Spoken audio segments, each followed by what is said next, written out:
Hi, so my name is Patrick Arekezi, and tonight I bring to you Divine Munezero, and we're going to be reviewing a book, The Alchemist. Yes, so Divine, you're most welcome. Thank you so much. Yes, and what's the book, The Alchemist, about?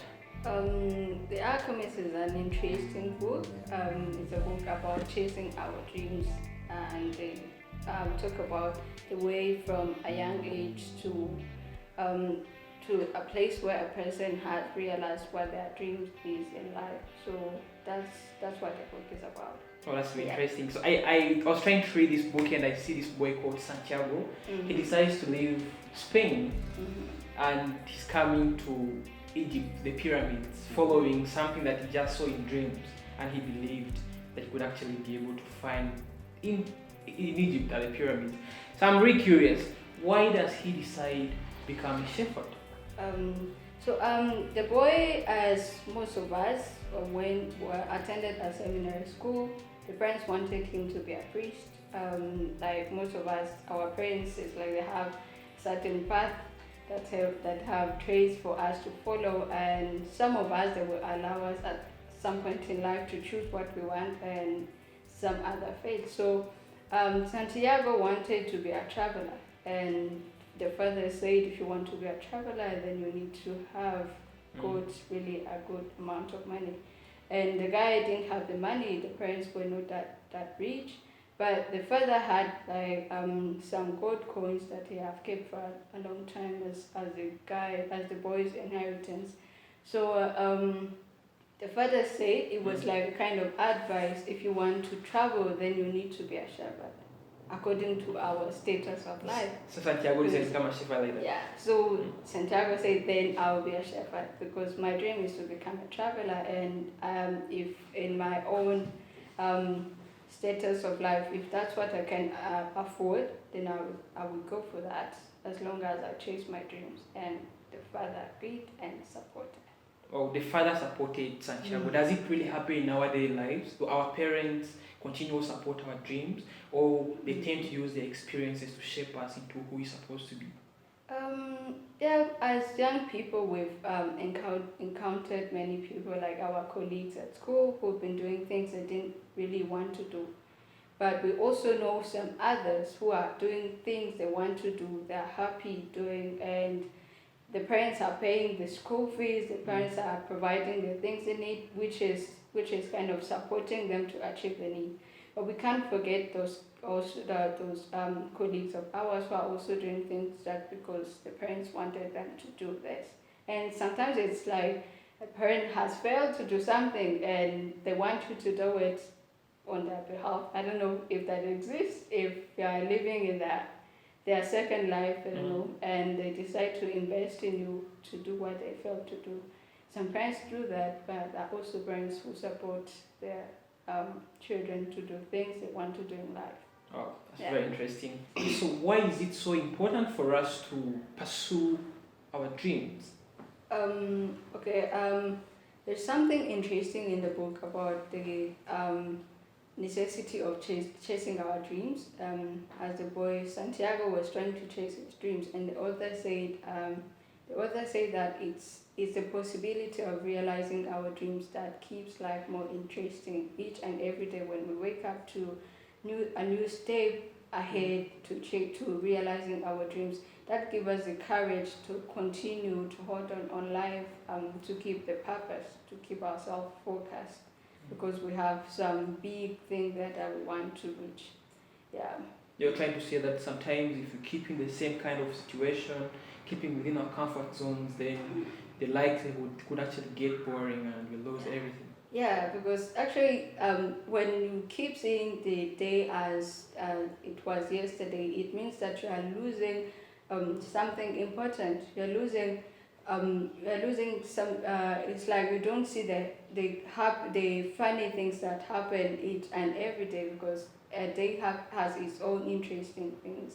So when you keep your focus on those new things, you don't get bored on life. Yeah, you keep finding out the happiness of life. Keep dreaming big, keep pursuing bigger goals, getting more challenges in life. It means our minds keep also running and keep becoming better. Right. Yeah. So In this book, he writes something quite very interesting. He says that if I became a monster today and decided to kill them, then he means a sheep, one by one, then they will become aware only after most of the flock had been slaughtered. Then he adds on, they trust me and they've forgotten how to rely on their own instincts because I lead them to nourishment. It's very interesting, like what happens in our usual lives, right? Yeah, very interesting. Do we have these individuals that we tend to trust so much that we forget to trust our own instincts or our power of judgment? Are these individuals existing in our lives? It actually happens, and many times. Sometimes we see. Let's start from the people we trust the most, our parents. Like we say, it sometimes they have some path that they've already shaped for us to follow, and sometimes we tend to think that that's the better thing for our life, and we follow it because we've set our mind to think that they know what's better for us, and the trust we put in them sometimes can deceive us ourselves. And we can also talk about the peer pressure. That's something we all know. Our friends, we tend to compromise our things, our dreams, our purpose in life because there's some pleasure that we don't want to miss from our circles. And yeah, we tend to forget about our instincts and we follow that trust. Okay, I think there's a book that I read and it was very interesting. Josie Maxwell was saying that you become, if you're with 5 friends, you're definitely the sixth of, or you're the average of those specific number of friends that you have around you.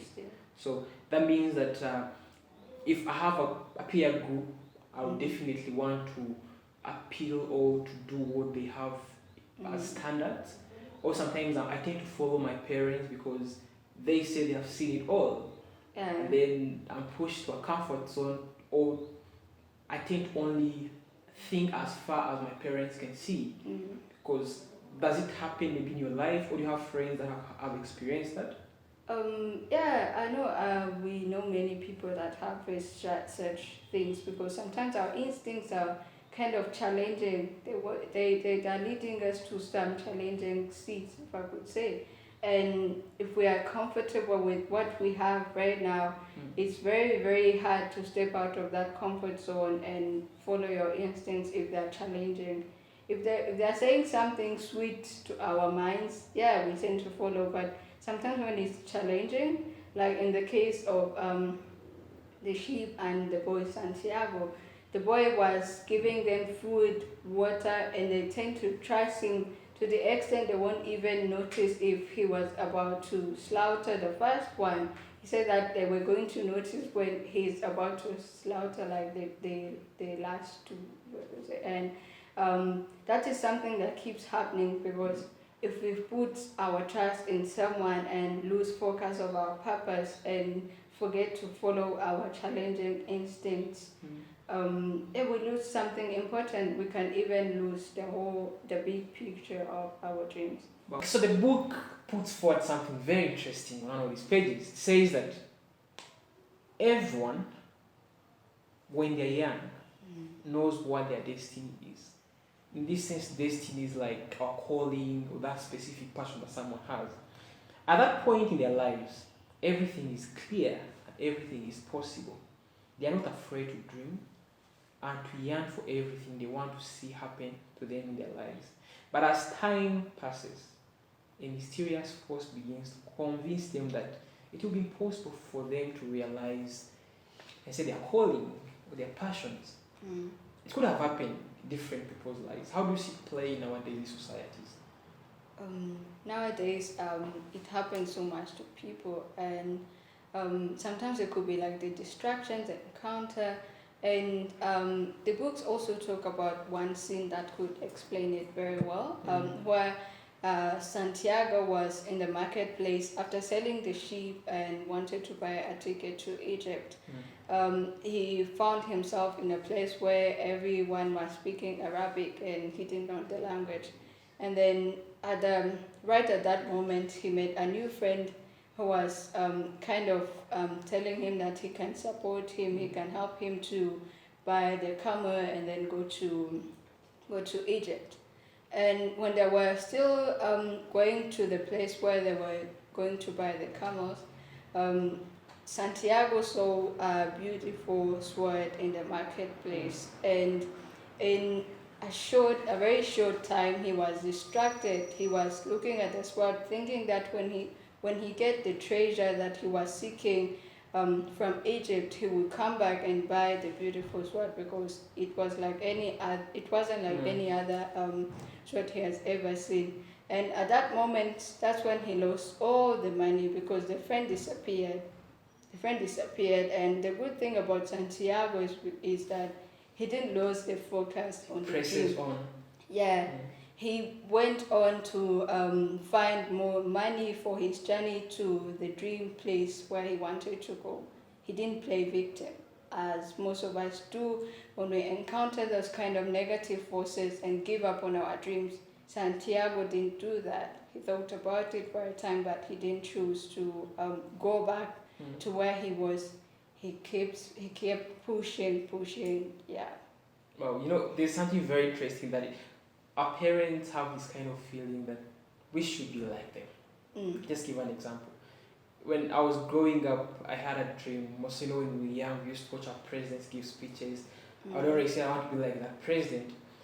After years growing up, they told me I should be an engineer. That was one of the most depressing things that I ever had in my life. It's a limiting thing that we all face it in our lives. Sure. But then, one beautiful thing is when we keep our mind focused to what we want to achieve, we can only be delayed from reaching there, or we can not be stopped. Yeah, that's the right point. That's a good point. Yeah, if we don't choose to go back because we've made some discouragements, we will actually get there on our dreams. We achieve our dreams. Yeah. Well, this book is very interesting. We are trying to see how Santiago is moving now from he sold his sheep, he's stuck somewhere, in Africa, not in Egypt, not close to the pyramids. He has to cross the Sahara Desert, and all that's like very frustrating. And then there's something very interesting that he mentioned here, and he said that the soul of the world is nourished by people's happiness, and also by unhappiness, envy, and jealousy. To realize one's destiny is a person's only obligation. Okay, in this sense, they're trying to say that destiny is like a calling or a passion. And then he adds that when you want something in life, all the universe conspires in helping you to achieve it. What do you say about that? If I want to achieve anything in life, will the world really work with me? Yeah, I think so. Things don't just fall into place overnight, but as we say, following our dreams is a journey, and a day-to-day journey. So the universe really supports us to achieve our dreams. You see, whenever we try our best to achieve the next thing that could bring us closer to our dreams, we see some forces. The same thing, there are forces that discourage us, but there are also forces that encourage us to reach to those dreams. That's what we call the universe conspiring to our better, for us to achieve our dreams. Wow. Yeah. And I would say that this is an interesting book we should really all look out for. It's a book that tries to show us how best we can move into, from the time we're born, you try to step out there, pursue something that we believe, we were sent on this world to do, our callings, our passions, and that's a journey of self-discovery. It happens every day, and it's like the more we get to know, the more we realize that we do not know. In other words, the more we read, the more we research, the more we review books, the more our ignorance unfolds. Yeah. I can't say anymore. This book just says everything. Should Sure. look out for it. Yeah, and don't forget that it gets better with knowledge, not with time. The more you get to know, the more things get better. Perfect, and there is no time to start over. Santiago started at a young age, and he got his calling, got his passion. Doesn't matter how old you are, how many times you failed. You just need to step up and pursue it. That's true. Dream big, go after your dream, the world will support you. Yeah. Everything will conspire to help you achieve your desires dreams and your Yeah. dreams. Alright, so we finally come to the end of our book review of The Alchemist. So does Santiago get to achieve his desire? The thing he left in Spain, does he find it at the pyramids in Egypt? That's a question for you, and I would advise that you try to find this book at the Arise Education bookshop that is at Kinurong opposite the former Kie, and you can have more books from the Alchemist and so many other interesting reads that can definitely help you in your journey of self-development and self-discovery. Thank you so much. Let's catch up for the next book review. Thank you so much.